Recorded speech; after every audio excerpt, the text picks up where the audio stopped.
그리고 오늘 함께 잠깐 나눌 이 강의의 제목도 마찬가지예요. 복음의 가치로 사는 삶입니다. 복음의 가치로 사는 삶. 요 제목으로 우리가 함께 좀 나눠봤으면 좋겠습니다. 고린도전서 9장 23절 말씀이고요. 제가 한번 읽어보겠습니다. 고린도전서 9장 23절 말씀. 내가 복음을 위하여 모든 것을 행함은 복음에 참여하고자 함이라. 아멘. 우리 사도 바울의 고백인 거죠. 여러분들의 어떤 그 삶 가운데 여러분들이 중요하게 생각하는 것이 무엇인지 한번 고민해봤으면 좋겠어요. 우리 사랑하는 청년 세대가 오늘날 살아가면서 중요하게 생각하는 어떤 가치가 무엇이 있을지. 사람은 내가 중요하게 생각하고 여기는 가치 안에서 늘 결정이 되어지는 것 같아요. 제가 그 소년원에 자주 가니까 소년원을 가면은 소년원에서 이제 전국에 있는 소년들 다 다니다 보면은 소년원에 보면 여러분들 진짜 대한민국의 창조적인 인재들은 다 소년원 와 있어요. 진짜로요. 제가 막 여기저기 이렇게 판사님들 신우회 혹은 어떤 기업인들 신우회 이런 데서 설교를 많이 했는데 그분들과 게임이 달라요. 그냥 여기는 소년원 애들은 얼마나 영리한지 무에서 유를 만들어요. 그런 적이 있어요. 급식으로 나온 요구르트를 애들이 술 먹고 싶어가지고 급식으로 나온 요구르트를 지들끼리 모아가지고 발효시켜서 술을 먹는 애들도 있어요. 여러분 이거 하실 수 있으세요? 거의 무에서 유를 만드는 애들이에요. 그러니까 이게 저는 얘네를 보면 얘네가 예수만 믿으면 이제 진짜 난리 나겠구나라고 생각하는 때가 되게 많아요. 근데 이제 문제가 뭐냐면 얘네들이 예수님을 믿을 수는 있으나 삶이 잘 안 변해요. 왜 그럴까를 저는 구체적으로 봅니다. 소년원들을 쭉 다녀보면은 소년원들 그 안에 전국에 있는 소년원들 안에 구전처럼 흘러내려오는 이야기가 두 가지가 있습니다. 첫 번째가 뭐냐면 전국 소년원은 한 와이파이를 쓴다 그래요. 이게 무슨 말이냐면 전국에 있는 소년원은 자기들끼리 다 안다라는 거예요. 근데 신기하죠. 춘천에 있는 애들이 대구에 있는 애들을 알아요. 대구에 있는 애들이 광주에 있는 애들 알아요. 광주에 있는 애들이 전주에 있는 애들 알고 전주에 있는 애들이 서울에 있는 애들 알고 서울에 있는 애들이 부산에 있는 애들 다 알아요. 다. 소년원 안에서 자기들끼리 다 알더라고요. 제가 신기한 그 일이 있었는데 그게 언제였냐면 한 4년 전인가 그 정심여고라고 그 여자 소년원에서 설교를 하고 끝나고 바로 이제 전주 소년원 가서 설교를 하는데 목사님이 야 정심 갔다 와서 막 얘기하는데 어떤 놈이 이렇게 손을 들더라고요. 설교 중에. 그래서 왜 말해봐 했던 얘가 정심 그 소년원에 자기 여자친구가 있다는 거예요. 그래서 돌아가시면 꼭 자기가 이름이 누군데 사랑한다고 전해달라는 거예요. 그러니까 이게 엄청난 러브 스토리죠, 그죠? 마음이 짠하더라고요. 거기 안에서도 이렇게 사랑한다고 서로 고백하는 거 보고 제가 그러니까 자기들끼리 다 아는 거예요. 다 아름아름 알고 있어요. 두 번째 이게 기가 막힙니다. 소년원에서 소년원 아이들 지금 소년원 갔다 온 우리 혹시나 형제들 있으면 다 알 거예요. 소년원에서는 무조건 이 얘기가 다 통용돼요. 그게 뭔지 아세요? 소년원은 안 온 애들은 있어도 한 번만 온 애는 없다라는 거예요. 소년원은 안 온 애들은 있어도 한 번만 온 애는 없다. 이게 제가 그래서 한번 알아봤거든요. 근데 나이가 어린 애들, 나이가 15살, 16살 요런 애들, 16살 미만인 애들은 한 번만 온 애가 있습니다. 근데 19살, 20살 애들을 보잖아요. 그러면 진짜로 한 번만 온 애 찾기가 너무 힘들어요. 왜 그럴까? 왜? 애들이 삶이 안 변하는 거. 근데 애들이 예배를 잘 안 하나? 예배 정말 잘해요. 여러분들 청년들 지금 제가 청년세대 조금 쓴소리 하면은 여러분들은 이제 복음에 너무 면역이 되어 있어요. 그러니까 이제 예수 그리스도의 사랑에 면역이 되어 있다고. 십자가의 은혜에 면역이 되어 있어요. 그래서 예수님은 여러분들을 사랑하신다 얘기해도 여러분들 마음에 아무런 감정이 없어요. 아무런 감동이 없다. 그런데 소년 애들은 달라요. 여기에 면역이 안 됐으니까 야 하나님은 너의 존재를 사랑하셔. 예수님이 너를 위해서 돌아가셨어. 막 이런 얘기를 해주면 막 진짜 막 전신에 문신 애들이 막 울기도 하고요. 막 가슴이 쩌릿쩌릿하고요. 막 그래요. 애들이 자기도 목사하겠대요. 자기도 목사 돼서 목사님처럼 소년 다니면서 막 목사하고 싶다는 애들이 있어요. 실제로 그 서울신대 신학과까지 붙은 애가 있었어요. 안에서. 서울신학교에 신학과에 붙으면 그러니까 보통 대학교를 붙으면 소년원마다 다 다르지만 고봉 같은 경우는 대학교로 가야 되니까 미리 그 기간을 좀 면제를 해줘요. 왜냐하면 소년원 같은 경우는 민법이기 때문에 그러니까 교도소는 형법이라서 좀 이게 안 되지만 소년원은 민법이기 때문에 가능한 거예요. 그러니까 이게 목적 자체가 달라요. 소년원과 교도소는. 교도소는 법의 어떠한 처벌을 이야기하는 곳이라면 소년원은 더 이상 법을 짓지 못하도록 보호하는 기관이라고 이해하면 좋아요. 그래서 그런 아이들이기 때문에 거기 좀 면제를 좀 시켜주고 이렇게 보내는데 그런 애가 다다음 주가 되면 또다시 소년원 들어와 있어요. 머리 빡빡 밀고 그 신입생으로. 왜 그러냐는 거죠. 저는 여기에서 되게 많이 헷갈렸어요. 아니 얘들이 진짜 소년원에서 예수님을 만났는데 예수님을 믿었는데 왜 삶에서 다시 돌아오냐라는 거예요. 왜 다시 돌아오냐. 지금 제가 소년원 애들만 얘기한 게 아니라 청년들 똑같습니다. 청년들. 이런 강의하고요, 예배하고 집회하면은 다들 자기들이 결단하고 변화될 거라 딱 굳게 믿어요. 여러분들 이런 뭐 수련회 한두 번 아니잖아요. 그죠? 솔직하게 여러분들 수련 애들 뭐 사실 한두 번 아니고 어지간히 이제 다 알잖아요. 그죠?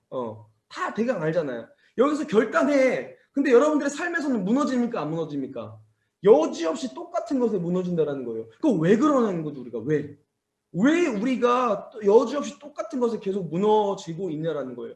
여러분 제가 봤더니 끊을 수 없는 이 엄청난 이 계속되는 어떤 이게 목사가 절 용어 표현해서 너무 죄송합니다. 굴레. 그러니까 끊을 수 없이 계속 돌아가는 이 쳇바퀴가 왜 일어나냐면 제가 봤더니 예수님을 믿는다고 고백을 할지언정 그들의 가치가 변하지 않았으면 그거는 똑같은 삶에서 돌아가는 어떤 형태가 된다는 거예요.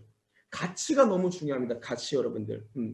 가치는 여러분들 오늘날 우리의 삶에서 우리가 어떠한 가치를 놓고 사는지 나의 최고의 가치가 무엇인지 이거는 그러니까 저는 그렇게 얘기해요.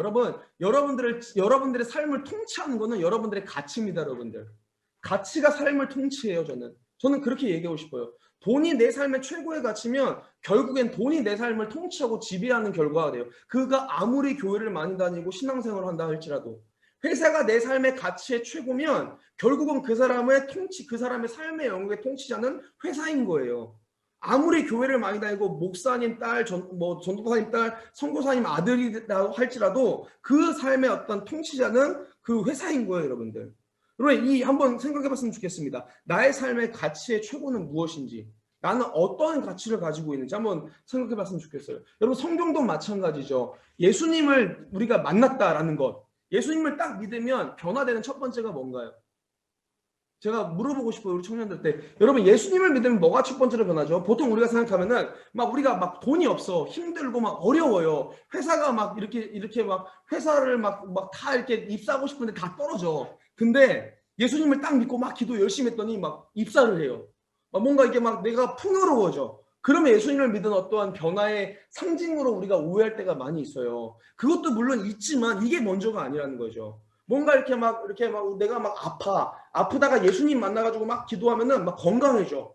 이게 뭔가 이런 특별한 상징이 예수님을 만난 자의 변화라고 우리가 오해할 때가 있다는 거죠. 근데 이게 있을 수 있지만 이건 첫 번째 변화가 아니라는 거예요. 그러면 예수님을 만났던 모든 이들의 가장 첫 번째로 변하는 게 뭔지 아세요, 여러분들? 성경을 보면은 예수를 만났던 모든 사람들이 가장 먼저 변했던 거는 딱 하나 있어요. 그게 뭔지 아세요? 가치관이 변했던 거예요. 예수님을 인격적으로 딱 만나면 구약에서는 하나님을 인격적으로 딱 대면하면 신약에서는 예수님을 메시아로 딱 인격적으로 대면한 순간 그자의 가치관이 완전히 변합니다. 예수 그리스도를 만난 이의 변화의 가장 먼저는 그의 삶 속에서 추구하는 가치가 완전히 변화된다는 거죠. 이전까지 믿어왔던 자신의 가치관이 완전히 변화가 되는 거예요, 여러분들. 그러면 오늘 한번 물어봅니다. 우리의 삶 가운데는 그런 변화가 있냐라는 거죠. 우리가 한번 진짜 실질적으로 고민해봐요. 왜냐면 지금 청년 세대는 저는 너무 죄송해요, 여러분들. 저는 지금 청년 세대를 속지 않아요. 왜냐면 여러분들이 청년이 되기 이전 그 청소년 시절을 저는 알고 있어요. 그때도 전 청소년 사역을 했기 때문에. 근데 이게 뭐냐면 지금도 마찬가지 이 구도가 그때 교회를 왔던 우리 청소년들 지금도 마찬가지고 청년들이 대부분 보면은 대부분 그 부모님한테 효도하러 교회 오는 지체들이 너무 많아요. 아니면 친구들과의 어떤 관계성, 뭔가 이게 로터리 클럽 같은 느낌으로 이렇게 오는 지체들이 너무 많았던 거예요. 그러니까 이게 교회가 내 삶에서 문화는 돼서 예배를 빠지면 뭔가 불안해. 그죠? 뭔가 말씀을 안 읽고 기도를 안 하면 내 삶에 뭔가 불안해. 근데 가치관이 안 변해요. 그러니까 어떻게 돼요? 삶은 똑같은 것에 무너지는 거예요. 똑같은 것에. 한번 고민해 봤으면 좋겠어요. 성경에 나오는 복음 전파자들의 모습을 보면은 그분들은 복음이라는 것을 위해서 자신의 인생을 다 포기하면서 삽니다. 저는 이 비전이라는 단어가 오늘날 이렇게 쓰여지면 안 된다고 생각해요.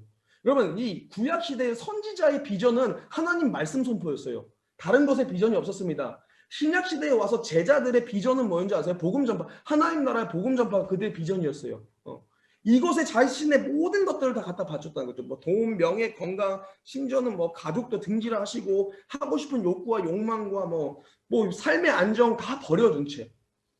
왜 이렇게 갈 수 있었냐라는 거죠. 예수님을 따랐던 제자들의 모든 어떠한 삶의 행동 중에 나왔던 기본적인 어떤 태도가 뭔지 아세요? 예수님이 콜링했을 때 그가 예수를 따랐더라라고 이전에 나오기 전에 나왔던 자세가 뭐냐면 그가 가진 걸 버리고 떠났더라.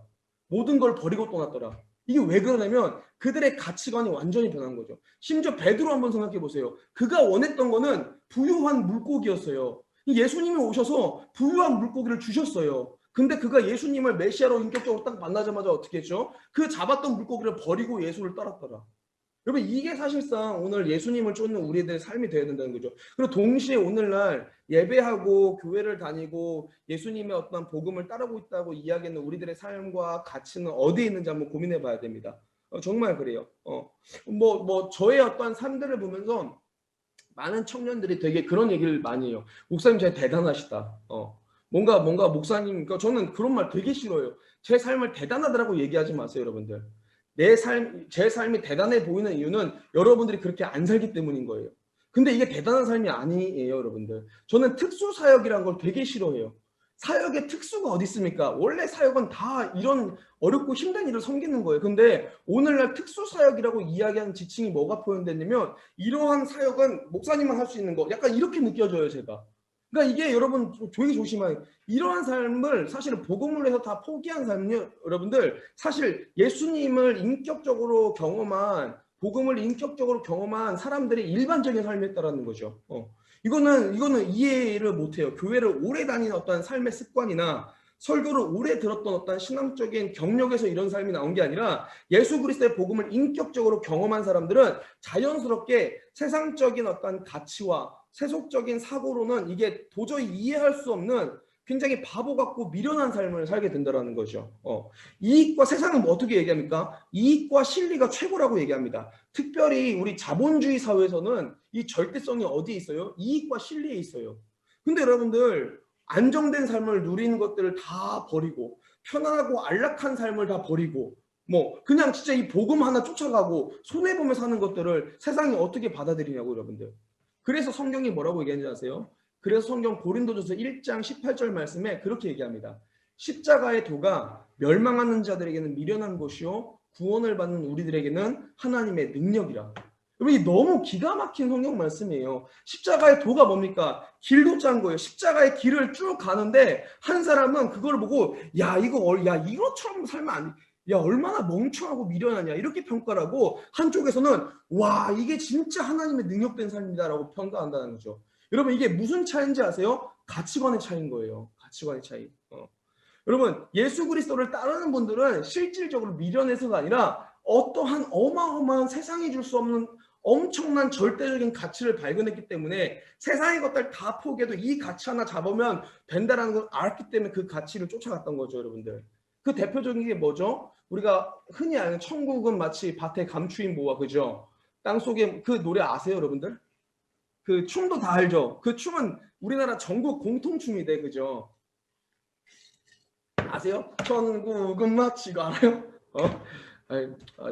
죄송하네 괜히. 저는 다 알죠. 그 천국은 마치 밭에 와서 그 다음 뭐예요? 막 그 밭을 사기 위해서 뭐예요? 막 집 팔고 땅 팔고 막 냉장고 팔고 막 이 집에 있는 가전제품 다 팔죠.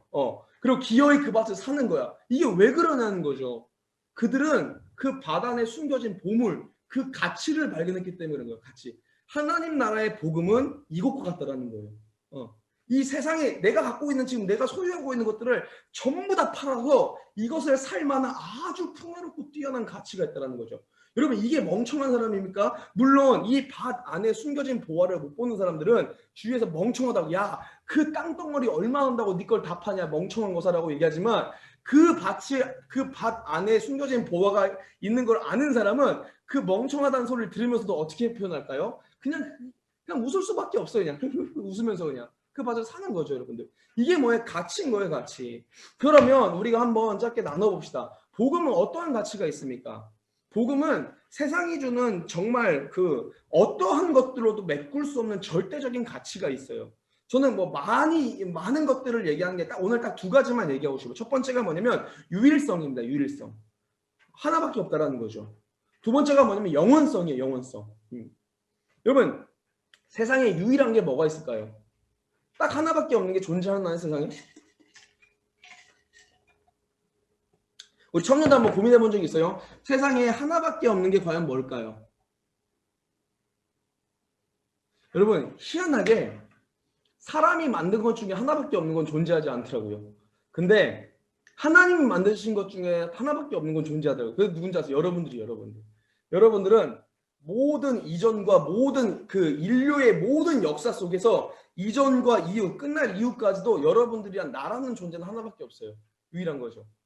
그럼 물어봅니다. 세상의 것들 중에 영원한 건 있습니까? 영원한 거?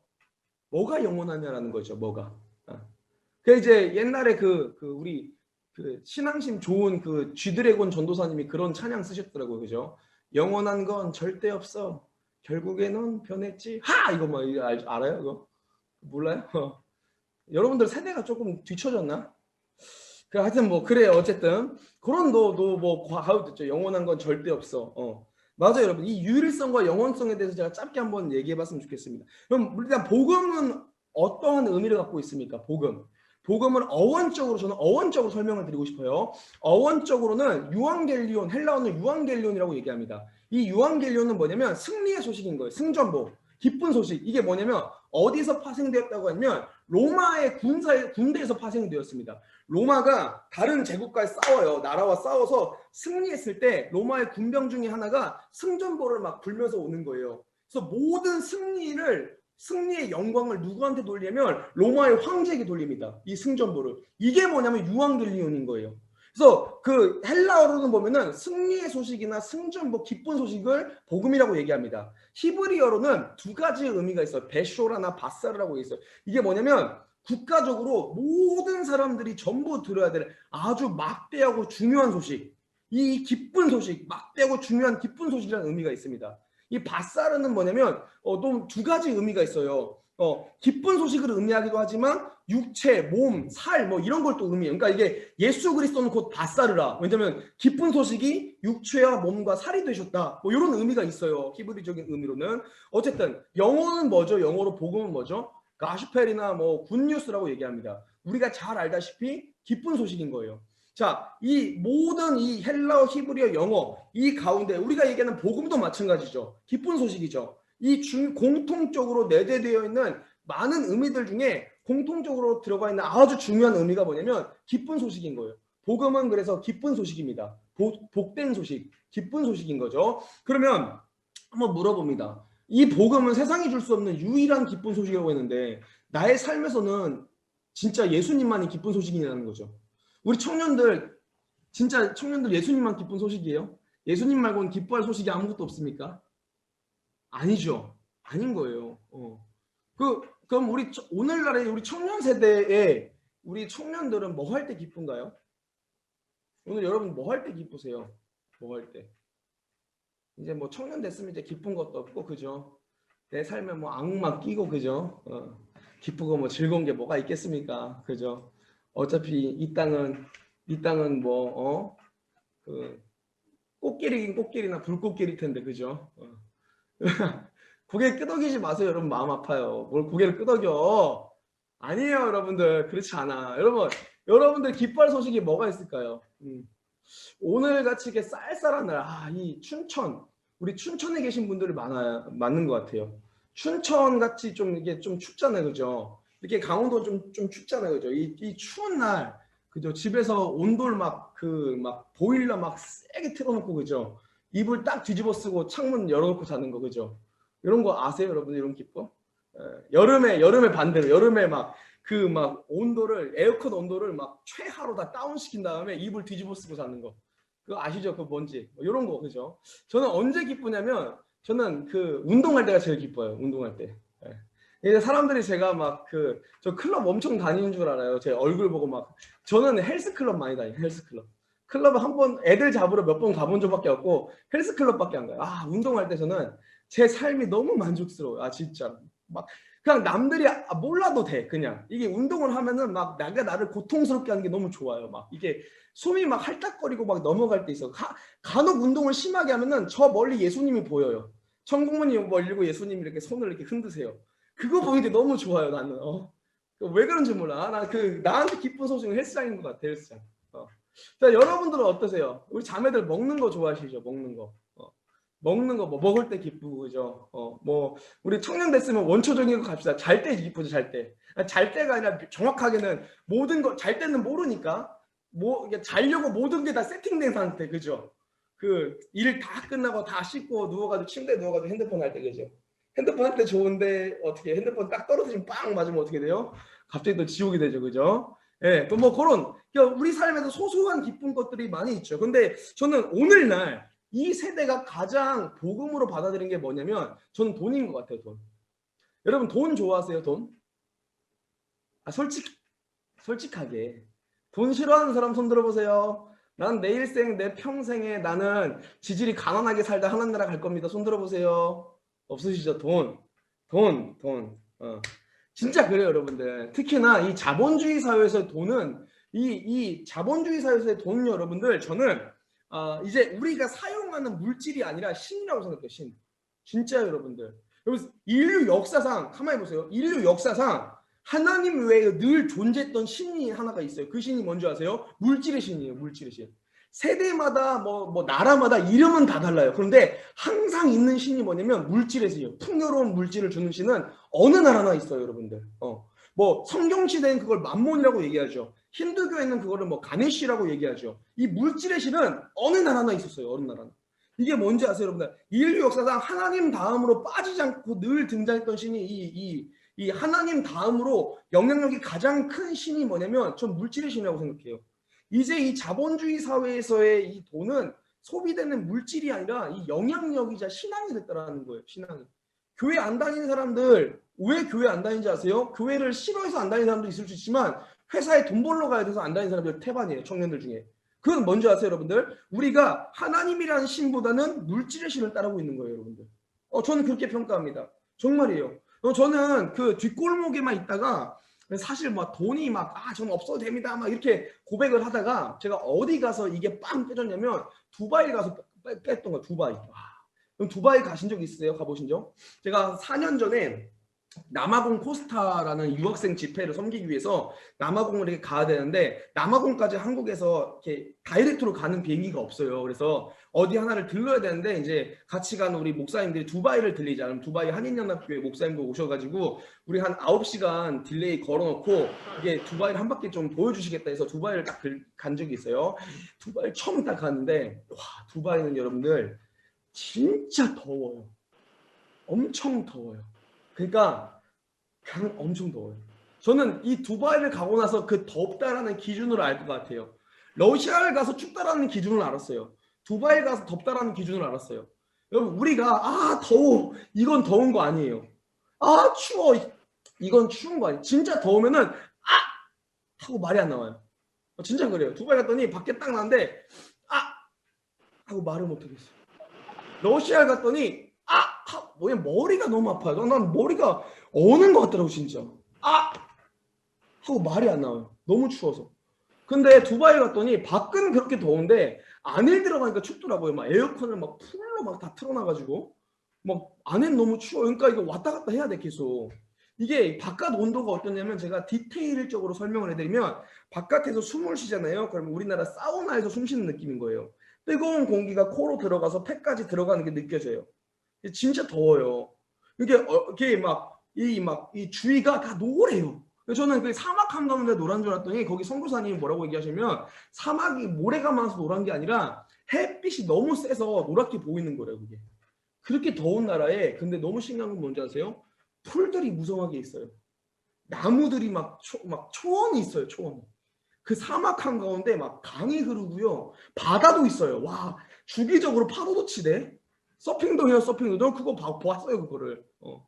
저는 신기해가지고 아니 이렇게 더우면 풀들이나 나무가 살아야 되잖아. 그죠? 아니 이제 살아야 되잖아. 아니 죽어야 되잖아. 죄송해요. 제가 앞전에도 설교를 지금 계속 하고 와가지고 내가 지금 뭔 말 하고 있는지 내가 잘 모를 것 같아. 자, 다 죽어야 돼. 이렇게 더우면. 다 죽어야 되잖아. 근데 다 살아있어요. 제가 그게 너무 신기해서 물어봤어요. 아니 선교사님 이거 왜 다 살아있어요? 이거 조화 아니잖아요. 그랬더니 선교사님이 목사님 그 가까이 한번 가보시라는 거예요. 그래서 제가 가까이 갔더니 세상에 풀 한 포기 한 포기마다 밑에 검정색 고무 호수가 달려있더라고요. 그래서 물을 사서 쏘는 거예요. 그때가 나무 한 그루 한 그루마다 다. 야 여러분 돈이 이렇게 무서워요. 이사야서인가? 하나님 나라를 얘기할 때 사막에 꽃이 피고 그죠? 사막에 여러분 그거 돈 있으면 되더라고요. 제가 봤어요. 그 하나님 나라 여러분들 돈 있으면 만들 수 있더라고요. 와 이 돈이 거기 안에 뭐 사막 한가운데 바다도 만들었는데요. 뭐 어마어마하죠. 자 그러면은 우리가 물어봅니다. 이 세대의 진짜 이 돈이 우리들이 기뻐할 만한 복음이냐라는 거예요. 그래서 성경이 뭐라고 얘기합니까? 로마서 12장 2절에 이렇게 고백을 하죠. 너희는 이 세대를 본받지 말고 오직 마음을 새롭게 함으로 변화를 받아 하나님의 선하시고 기뻐하시고 온전하신 뜻대로 행하라 라고 얘기하지 않고 온전하신 뜻이 무엇인지 분별하라고 얘기합니다. 분별. 여러분들 읽는 자리에서 따라합니다. 신앙은 분별이다. 저는 오늘날 신앙생활 중에 너무 필요한 게 분별이라고 생각해요. 여러분 하나님과 적대는 거는 아주 쉬워요. 제가 목사로서 이 자리에서 하나님과 적대는 방법을 알려드릴게요. 너무 좀 이상한데 여러분 하나님과 적대는 방법은 우리가 애둘러 하나님을 막 이렇게 미워하거나 증오할 필요가 없어요. 뭐하라 그래. 하나님 미워할 필요 없어요. 그냥 여러분들이 하고 싶은 거 다 하시고 하기 싫은 거 하지 말고 살아가 보세요. 어느 순간 여러분들의 삶의 뒤를 돌아봤을 때 하나님과 내가 원수가 돼 있어요. 이게 오늘날 우리가 살아가는 신앙의 어떤 삶의 모형이라는 거예요. 그러면 여러분들 복음을 깨닫는 자는 어떠한 사람입니까? 복음을 복음대에 깨닫는 자가 있어요. 이 유일한 복음으로 깨닫는 자가 있어요. 정말 재밌죠. 기쁜 소식의 참된 의미를 깨닫기 위해서 가장 먼저 선행되어지는 단계 중에 하나가 있는데 그게 뭐냐면 나쁜 상황이라는 거예요. 그러니까 굿 뉴스로 형성이 되려면 먼저 배드 컨디션을 깨달아야 된다는 거예요. 너무 신기한 개념인 거죠. 우리가 살아가는 이 땅, 이곳이 우리의 삶 속에서 나오는 이 휴식이 사실상 참된 평안이나 참된 기쁨은 우리가 살아가는 곳에는 없다라는 걸 깨닫는 거예요. 모두가 다 일시적이고 사라지고 종결된다라는 것을 깨닫는 거예요. 예수 믿는 사람들은 항상 희한하게 뭐가 있냐면 세상의 것이 전부가 아니라고 고백을 해요. 아, 이 땅의 것은 다 사라지는 거야 라고 고백을 하는 거예요. 육신의 장막은 허물어져라고 얘기를 합니다. 우리가 살아가는 것, 우리가 살아가는 삶, 우리가 살아가는 모든 상황 가운데 진정한 소망은 등장하지 않아. 진정한 평안과 기쁨과 안식은 없어를 고백하는 삶인 거예요. 그럼 너무 재밌죠. 물질적인 것을 추구하는 사고, 세속적인 모든 가치가 결국 헛되다라고 고백하는 것이 이것이 아는 것이 복음을 경험한 사람의 첫 번째 어떤 자세라는 것이죠. 그 주제가 전도서에 나옵니다. 전도서 1장 1절에서 11절 말씀이에요. 전도서 1장 1절에서 11절 말씀. 제가 읽겠습니다. 전도서 1장 1절에서 11절 말씀. 다윗의 아들 예루살렘 왕 전도자의 말이라. 전도자가 이르되 헛되고 헛되며 헛되고 헛되니 모든 것이 헛되도다. 해 아래에서 수고하는 모든 수고가 사람에게 무엇이 유익한가? 한 세대는 가고 한 세대는 오되 땅은 영원히 있도다. 해는 뜨고 해는 지되 그 떴던 곳으로 빨리 돌아가고 바람은 남으로 불다가 북으로 돌아가며 이리 돌며 저리 돌아 바람 그 불던 곳으로 돌아가고 모든 강물은 다 바다로 흐르되 바다를 채우지 못하며 강물은 어느 곳으로 흐르든지 그리로 연하여 흐르느니라. 모든 만물이 피곤하다는 것을 사람이 말로 다 말할 수는 없나니 눈은 보아도 족함이 없고 귀는 들어도 가득 차지 아니하는도다. 이미 있던 것이 후에 다시 있겠고 이미 한 일을 후에 다시 할지라. 해 아래는 새 것이 없나니 무엇을 가리켜 이르기를 보라 이것이 새 것이라 할 것이 있으리라. 우리가 있기 오래전 세대들에도 이미 있었느니라. 이전 세대들이 기억됨이 없으니 장래 세대도 그 후 세대들과 함께 기억됨이 없으리라. 아멘. 여러분 오늘 전도서에 이렇게 우리가 제가 여러분들 읽어드렸던 이 전도서 1장의 내용들이 희망차입니까? 굉장히 절망적입니까? 절망적이죠. 뉘앙스 자체가 절망적이에요. 아니 무슨 뭐 해 아래 새 것이 없고 다 사라지고 없어지고 이전 세대는 기억됨이 없고 장래나 후세대도 기억됨이 없고 다 헛되니 모든 것이 헛되도다. 여러분 이것을 지금 우리가 이야기했으면 임팩트가 없어요. 근데 이 전도서의 저자가 누구예요, 여러분들? 뭐 많은 이것도 학계의 다툼이 있지만 저는 전도서의 저자가 솔로몬이라고 생각을 해요, 확실하게. 왜냐하면 성경에 직접적으로 증거를 많이 해요. 1장 1절에 다윗의 왕의 아들이라고 직접 명시가 돼 있고 1장 16절에 다른 사람과 비길 데 없는 지혜를 이야기합니다. 2장 7절 8절에 수많은 재산과 첩을 거느렸다고 하고 2장 3절 향락을 누릴 수 있는 너무 많은 기회와 삶이 있다고 얘기합니다. 2장을 보면 또 뭐가 나오면 대규모 토목 사업이 나와요. 이거를 전체적으로 다 이것을 누린 사람은 다윗 왕의 자녀 중에는 솔로몬밖에 없어요. 이 솔로몬 왕이 여러분 어떠한 상징성이 있는 사람인지 아세요? 솔로몬 왕은 지금 우리가 꿈꾸는 모든 것을 다 해본 사람의 상징이 솔로몬인 거예요. 솔로몬 왕 재산, 이것도 사실 이건 과학적인지 아닌지 몰라요. 왜냐하면 다 말이 다르니까. 근데 어떤 사람이 솔로몬 왕의 그때 당시의 재산을 측정을 했는데 4천조가 나온대요. 4천조. 4천조로 자산을, 그러니까 이것도 뭐 사실 과학적인, 이걸 신앙처럼 믿으시면 안 돼요. 그냥 이거는 그 정도가 되는가 보다라고 여기셔야지. 그러니까 어마어마한 재력을 가지고요. 지혜. 여러분 이 솔로몬 왕의 지혜가 얼마나 임팩트가 컸는지 아세요? 당시에 이스라엘이라는 나라를 보면은 고대 근동의 역사를 보면은 이스라엘이라는 나라는 너무 작고 아주 약소국이에요. 그런데 주위에는 거대 근동의 그 패권을 장악했던 제국들이 다 이게 있습니다. 근데 그 제국들이 솔로몬 시대에 솔로몬을 멘토로 삼아요. 그 왕들이. 그 콧대 높은 왕들이 솔로몬을 스승으로 삼는다고요. 궁금한 거 물어볼 걸 솔로몬한테 갑니다, 여러분들. 어마어마한 지혜. 그리고 제가 진짜 리스펙했던 건 뭐냐면 솔로몬은 아내도 많아요. 아내가 700명이고 수천 공녀가 300명이에요. 와, 1000명의 아내를 거느렸어요. 형제들 이런 거 좋아요? 이런 거? 1000명 아내를 거느리고 싶어요, 여러분들? 그 진짜 결혼 안 해서 그래, 진짜로. 와, 결혼을 해보세요, 여러분들. 나는 알아. 하나님이 왜 아담에게 한 자매만 허락하셨는지. 아담에게 여러 여자를 허락하시지 않고 하와 한 자매만 허락하셨는지. 그거는 여러분들 하와를 위함이 아니라 아담을 위함이에요. 여러분, 이 아담을 하나님 사랑하셨어. 그러니까 한 자매만 허락하신 거야. 내가 아담이었잖아. 저도 선악과 먹었을 것 같아요. 여러분, 하나님은 용서를 하시지만 와이프는 용서를 안 해요. 와이프가 주는 거를 먹을 수밖에 없을 거야, 아마. 그렇지 않아요, 여러분들? 하나님은 용서를 하세요, 여러분들. 근데 여러분, 와, 이 생각을 해봐봐요. 1000명이. 근데 성경을 보잖아요. 그러면 제가 이게 봤어요. 그러니까 좀 그냥 여러분들이 너무 질리니까, 온라인으로 들으면 질리니까 그냥 제가 우스갯소리로 얘기하는 거예요. 성경을 봤더니 솔로몬이 자녀 때문에 고통받았던 적은 되게 있어요. 엄청 심각한 고통을 받았던 적이 있는데, 근데 와이프 때문에 고통받았던 적은 없어요. 그러니까 이게 뭐냐면 1000명의 아내를 거느려도 야, 얼마나 지혜가 놀라우면, 그죠? 우리 자매들 입장에서 한번 생각해보면, 내가 너무 사랑하는 남자를 만나서 결혼했는데 나 같은 여자가 결혼하고 보니까 999명이 또 있는 거예요, 아내로. 뭐 어떻게 되겠어요? 이제 난리가 나는 거죠. 999명을 죽이든가 한 명을 죽이든가 둘 중에 하나가 되겠죠, 그죠? 그 엄청난 정치 싸움에서 와, 솔로몬이 얼마나 지혜로운.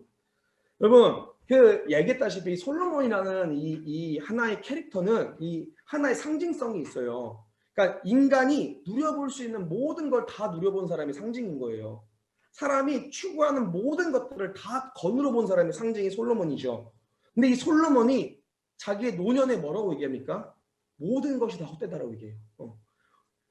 오늘 여러분 이 전도서에서 1장 1절에 11절 말씀 가운데 이야기하는 것 중에 솔로몬이 세 가지를 물어봅니다. 첫 번째가 뭐냐면, 여러분들 이따가 여러분들의 삶을 놓고 함께 나눌 어떤 질문거리기도 해요. 우리의 인생 속에서 영원한 게 과연 무엇이냐를 물어봅니다. 이터니티라고 얘기하죠. 이걸 물어봐요. 두 번째, 우리의 인생 속에서 진정한 의미 있는 일이 무엇이니, 진정한 의미가 뭐냐를 물어봅니다. 미닝을 얘기하죠. 우리의 인생 속에서 과연 새로운 것이 있는가, 이 뉴 라이프에 대해서 얘기합니다. 솔로몬이 여러분들 다 누려봤지만 그의 결과론적으로 봤을 때 세상에 누렸던 모든 것이 헛되다라고 고백을 하고 있다는 거죠. 반대로 여러분, 사단이 복음의 삶을 방해하고 해방할 때 사용하는 아주 결정적인 방법 중에 하나가 뭔지 아세요? 소망이 없는 이 땅의 삶과 세속적인 것들에 끊임없이 거짓 소망을 불어넣게 합니다. 여러분, 오늘 이게 우리 그리스도인들에게 들어오는 어마어마한 공격인 거예요. 소망이 없는 것들에 소망을 두게 해요. 여러분, 청년 시대의 소망이 뭔지 아세요? 결혼이에요, 결혼. 결혼만 하면 내 삶의 완성이 일어날 것 같아, 그죠? 직장을 못 구한 지체들은 취업만 하면 내 삶의 완성이 일어날 것 같아요. 여러분 직장 들어가면 삶의 완성이 일어납니까? 아니죠. 대한민국 아니라고 하는 우리 지체들은 다 직장 생활 하는 지체들이죠. 대한민국에서 직장 생활을 애원이라고 표현을 해요. 눈물과 아픔의 길인 거예요. 그죠? 이게 보면 직장인들 보면 크리스찬이라니까 진짜. 왜냐면 출근 시간에 퇴근 시간을 꿈꾸고 가요. 뭐야 이게. 그죠? 뭔가 하나님 나라를 꿈꾸면서 이 땅을 거하는 사람들처럼. 그죠? 출근할 때 퇴근 시간을 보면서 꿈꾸며 살아가요. 직장 생활에 소망이 없으면 거기에 소망을 매게 하는 거예요. 결혼. 우리나라의 그 한국 교회의 구도가 뭡니까 여러분들? 여러분들이 나이가 아무리 많아도 결혼을 못하면 뭐다? 청년부다. 요즘 이제 신조어가 등장했죠. 청장년부가 등장을 했죠. 빨리빨리 결혼하시라는 뜻이죠. 이거는. 그죠? 청장년부다. 근데 아무리 나이가 어려도 결혼하면 뭐예요? 결혼하면은 뭐 남전도회나 여전도회로 가겠죠. 그죠? 청년부로 아니겠죠. 그래서 오늘날 대한민국의 청년부의 가장 큰 이슈가 뭐야? 결혼인 거예요. 결혼만 하면 막 내 힘들고 어려운 것들이 막 사라지고 막 꽃밭이 펼쳐질 것 같아요. 진짜. 우리 두 부부가 앉아 계신 우리 너무 사이좋게 앉아 계신 우리 두 어르신한테 물어볼게요. 우리 결혼 생활이 아주 꽃밭과 천국과 행복한 길입니까? 마이크 이거 눌러주시고 한번 대답해 주세요. 결혼 생활이 내 삶에 막 만족이 일어나고 너무 행복하고 즐거우신가? 즐거우시면 O 아니면 X. 자, 하나, 둘, 두 분, 우리 두 분, 예, 두 분. 안경 써진 우리 지긋하게, 예, 맞아요. 두 분. 두 분이 지금 우리 부부별로 너무 이쁘게 지금 와주셔가지고 제가 한번 물어볼게요. 예. 우리의 결혼 생활은 늘 꽃밭과 내 삶의 안정과 행복과 아무런 문제 없는 어마어마한 하나님 나라를 미리 겸하고 있다. 맞으면 O, 틀리면 X. 자, 하나, 둘, 셋. X. 야. 예, 이렇게 또 우리가 노년의 부부를 깼습니다. 아, 진짜 큰일 났네, 진짜. 예, 아니, 여러분, 이게 제가 이제, 여러분 너무 진료하니까 이게 좀 이렇게 위트를 섞어서 하는 거예요. 결혼을 하면은, 우리 인생에 안락과 안정이 아니라 뭐가 생기냐면, 나를 제외한 누군가를 책임져야 되는 책임감이 더 생겨요. 아이를 낳으면 더 그렇고요. 그러니까 이게 제가 얘기하는 게 뭐냐면 사실상 우리의 삶에 소망을 둘 곳이 전혀 없는 세상의 삶임에도 불구하고 사단은 끊임없이 우리의 삶 가운데 그 기점마다 거짓 소망을 불어넣는다는 거예요. 거짓 복음을 불어넣는 거예요. 청소년기는 그게 지금 대부분 대학인 거예요. 대학만 가면 이뻐져. 무슨 이뻐져 대학만 가면. 그죠? 남자애들 대학만 가면 여자친구 생기는데 안 생겨요. 여자친구. 뭘 생기기를. 생겼으면 여러분들 지금 다 결혼했겠지. 청년 때도 마찬가지야. 직장만 가면 좋은 직장 가면 다 무슨 뭐 결혼하면 다 여러분 절대 그게 아니라는 거예요. 세상에 소망과 안정 두고 진짜 참된 평안이 없다라는 거예요. 사단은 끝까지 우리를 물고 늘어져서 소망이 없는 이 땅 가운데 우리가 정처하고 소망을 둘 곳들을 계속 우리 가운데 가치를 부어준다는 거죠. 그래서 갈라디아서 1장을 보면은 거짓 복음에 대해서 얘기합니다. 갈라디아서 1장 6절에서 10절 말씀이에요. 그리스도의 은혜로 너희를 부르신 이를 이같이 속히 떠나 다른 복음을 따르는 것을 내가 이상하게 여기노라. 다른 복음은 없나니 다만 어떤 사람들이 너희를 교란하여 그리스도의 복음을 변하게 하려 함이라. 그러나 우리나 혹은 하늘로부터 온 천사라도 우리가 너희에게 전한 복음 외에 다른 복음을 전하면 저주를 받을지어다. 우리가 전에 말하였거니와 내가 지금 다시 말하노니 만일 누구든지 너희가 받은 것 외에 다른 복음을 전하면 저주를 받을지어다. 이제 내가 사람들에게 좋게 하랴 하나님께 좋게 하랴 사람들에게 기쁨을 구하랴 내가 지금까지 사람들의 기쁨을 구하였다면 그리스도의 종이 아니니라. 여러분 놀라운 고백을 합니다. 이미 우리의 삶 가운데도 거짓 복음, 다른 복음들이 존재를 한다는 거죠. 그리고 그 판별은 뭘로 판결할 수 있습니까? 내가 내 삶에서 사람들을 좋게 한다면 우리는 사실상 진짜 복음을 따르는 게 아니라 하나님께 좋게 하는 삶, 하나님을 좋아하는 삶, 하나님께 좋게 하는 삶, 이게 우리가 진짜 복음을 따르고 있는 어떤 결정적인 기준점이라는 거죠, 여러분들. 우리의 삶이 어떤지 한번 고민해봤으면 좋겠습니다. 이 말은 여러분들이 모든 직장 생활을 때려치라는 얘기가 아니에요, 여러분들.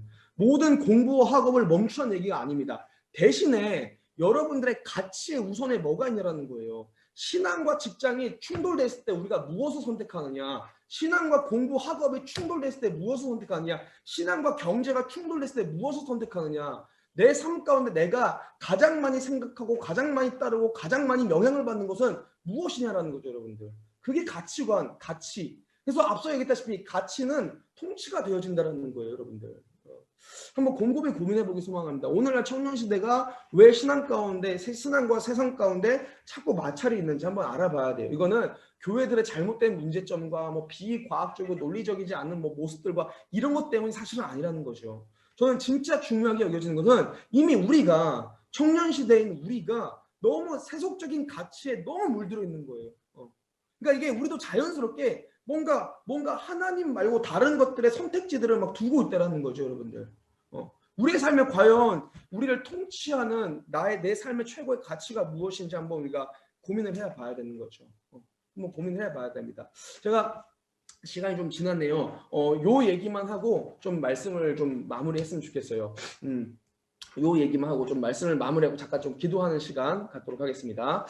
제가 양떼 커뮤니티를 감당하면서 제 이 심장에 꽂힌 대못이 몇 개가 있어요. 이게 제가 어지간하게 상처받지 않으면 제 심장에 대못이 꽂혔다는 얘기를 안 하는데 어지간히 뒤통수 말고 진짜 심장에 대못이 꽂힌 게 몇 개 있는데 그게 뭐냐면 양떼 커뮤니티를 하면서 애들이 양떼 애들 중에서 저희 아이들 중에 자살을 해서 죽은 애들이 3명이 있어요. 자살을 해서 죽은 애들이. 얘네들이 제 심장의 대못인데 가장 큰 심장의 대못 중에 하나가 누구냐면 여자인데 한올이라는 애였었어요. 양떼 커뮤니티 초창기예요. 한 1년 됐나? 초창기 멤버 중에 하나인데 여자애 하나를 저희가 성매매하러 막 간 여자애를 하나 잡아가지고 성매매 못하게 하면서 얘가 친구를 데리고 오더라고요. 걔가 이제 그 여친구애가 한올이라는 애였었어요. 얘를 데리고 와가 저희가 교회에서 같이 먹이고 재우고 얘네들 거의 기르다시피 했던 것 같아요. 근데 애가 너무 착하고 이뻤어요. 너무 이쁘고요. 너무 착해요, 얘가. 저희 양떼들은 진짜 못됐거든요. 되게 못돼 처먹었어요, 애들이. 그러니까 진짜 나빠요, 애들이 막. 하여튼 막 어떻게든 나만 뻘가먹을 생각하고요. 정말 나쁜 애들이 많은데 근데 진짜 얘는 너무 착했어요. 애가 얼마나 순수하고 착했냐면 자기가 막 어디 막 뭐 먹으러 가잖아요. 그때 나이가 뭐 이제 19살 뭐 이틈 나이인데 어디 뭘 먹으러 가면은 18, 19 이 틈에 먹으러 가면은 맛있는 걸 먹잖아요. 항상 전도사님 준다고 이만큼 싸웠었어요. 전도사님 이거 진짜 맛집이라는데요. 한번 드셔보세요. 그러면서 저를 너무 많이 생각해주고요. 저를 정말 많이 위했던, 저도 정말 제가 딸처럼 여겼던, 저희 와이프도 그렇고요. 너무 제가 사랑했던 애 중에 하나였어요. 정말로.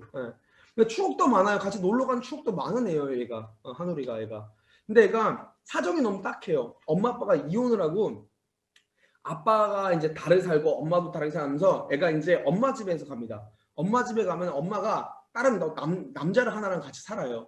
그 남자가 술만 먹으면 이 한우리를 이렇게 막 성추행을 하는 거예요. 이렇게 막 건드리고 하고 애가 위험하게 하니까 애가 또 나옵니다. 나와서 어디로 가면 아빠 집에 가요. 아빠 집에 가면 아빠 술 먹고 애 막 진짜 막 개잡듯이 패는 거예요. 애를. 애 맞고 막 진짜 막 그 뭐라 병원에도 막 실려가고 막 그랬었거든요. 그러니까 맞다가 또 나와요. 나와가지고 또 이 집에 갑니다. 그럼 또 이게 반복인 거예요. 이러다가 이제 저를 만나서 이렇게 저희 교회에 오게 됐는데 애가 너무 착하고 이뻐요. 그리고 애를 데리고 신앙생활 했는데 얘가 어느 정도 신앙생활을 하다가 자기가 정신을 차렸대요. 정신을 차리고 자기가 공부를 한다라는 거예요, 이제.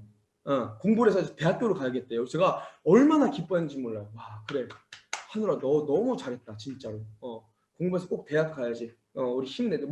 전도사님 그때 전도사 때니까 내가 최선을 내. 내가 대학교 등록비도 내가 그냥 빚내서라도 해줄 테니까 꼭 가자. 막 이렇게 했는데 얘가 근데 그 전도사님 어떡하죠? 저 딱 하나 걸리는 게 있어요. 그게 뭔데?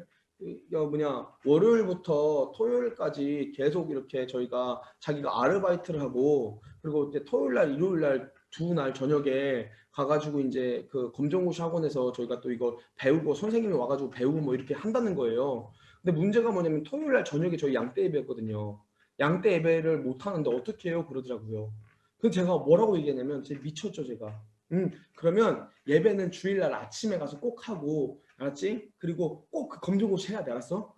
가서 너 고등학교도 검정고시 졸업하고 꼭 대학교 가자 알았지? 제가 이렇게 얘기했던 거예요. 얘가 제 말을 따라서 그때부터 이제 양떼배를 못 오기 시작했어요. 내가 중간중간 2달, 3달마다 한 번씩 페이스북 메시지 아직까지 제가 있어요. 그 페이스북 메시지가. 페이스북 메시지 한 번씩 오는 거예요. 연락이 와요.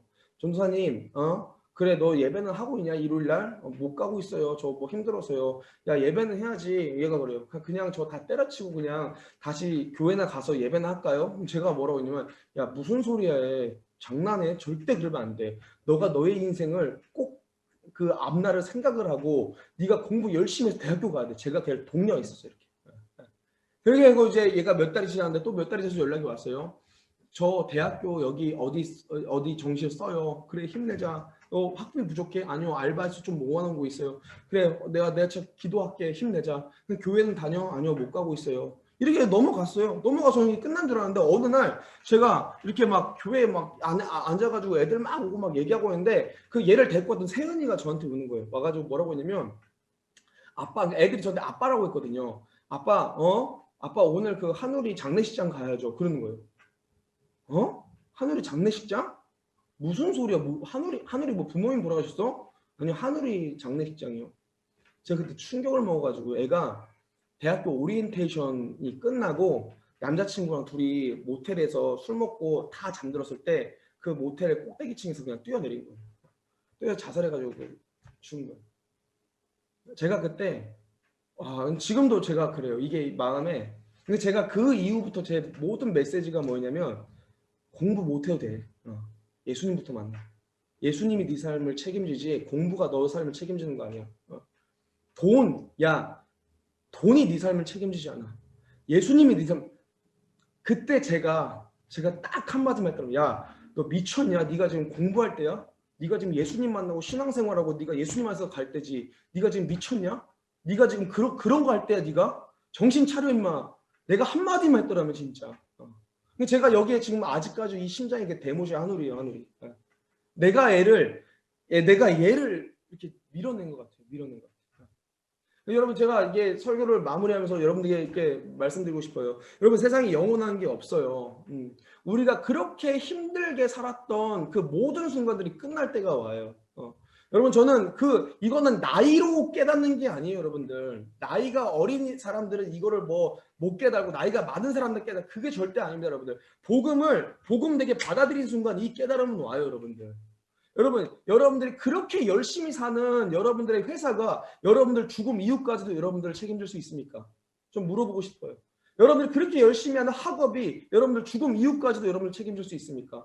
그 영원이라는 단어는 여러분 우리가 오해하면 안 돼. 영원이라는 단어는 100년 후, 1000년 후, 10,000년 후, 10만 년 후, 100억 년 후 내가 생각지도 못한 그러니까 우리가 시간은 흐르는 개념을 생각하시면 안 돼요, 여러분들. 영혼은 시간은 하나님이 만드신 거예요. 영혼은 그 시간에 넘어 존재하는 겁니다. 그래서 우리가 지금 2020년을 살지만 왜 2020년 전에 돌아가신 예수님, 약 2000년 전에 돌아가신 예수님 그 십자가 사건이 지금 내가 딱 느껴진 것처럼 내가 경험한 것처럼 임팩트 있게 딱 올 수 있는 거 뭔지 아세요? 그게 성령님의 역사심인 거예요. 하나님은 그 하루가 1000년 같고 1000년이 하루 같다. 이게 무슨 말이냐면 그때와 지금을 동일하게 거주하고 계시는 분인 거죠.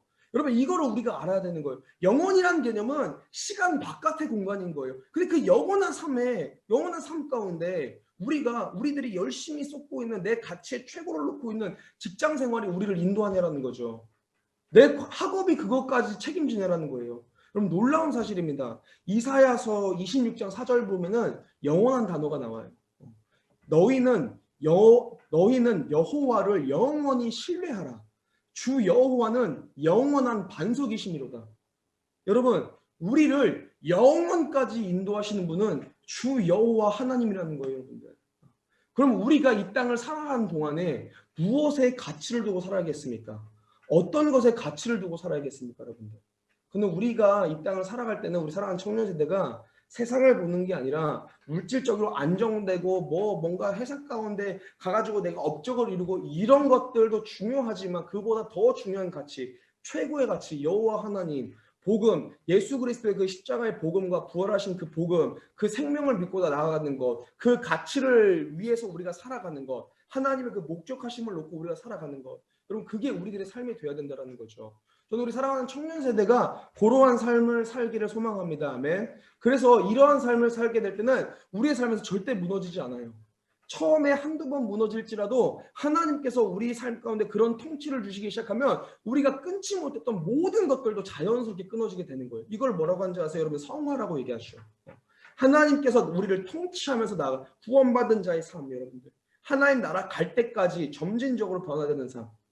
저는 우리 사랑하는 청년 세대가 그러한 삶을 살기를 간절히 소망합니다. 아멘. 잠깐 기도 한번 하고요. 함께 기도 한번 하고 제가 대표로 기도하고 마무리하겠습니다. 여러분, 이 시간 잠깐 기도 한번 하겠습니다.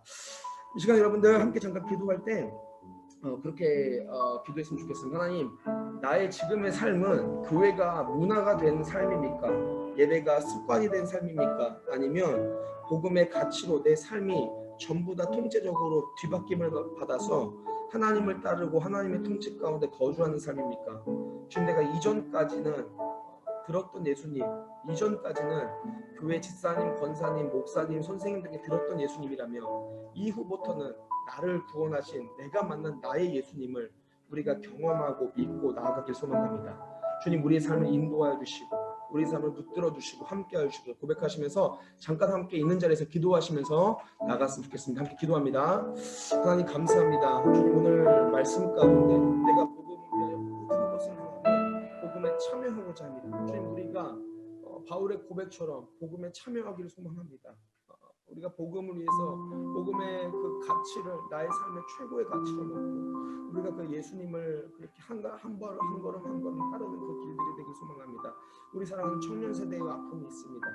이 세대를 살아가는 우리 청년 시대의 어려움과 고민들이 있습니다. 그러나 그 모든 고민과 어려움들 100년이 지나고 1000년이 지나면 다 사라지고 없어질 것들이 고백합니다. 우리가 무엇에 우리들의 인생의 목적을 두야겠습니까?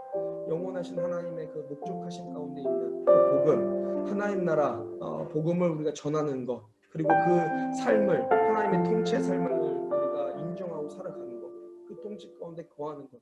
아버지, 매일의 그 하루하루가 말씀과 기도로 예배로 주님과 동행하며 주님과 친밀해지며 나아가는 것, 우리의 삶이 그런 삶이 되길 소망합니다.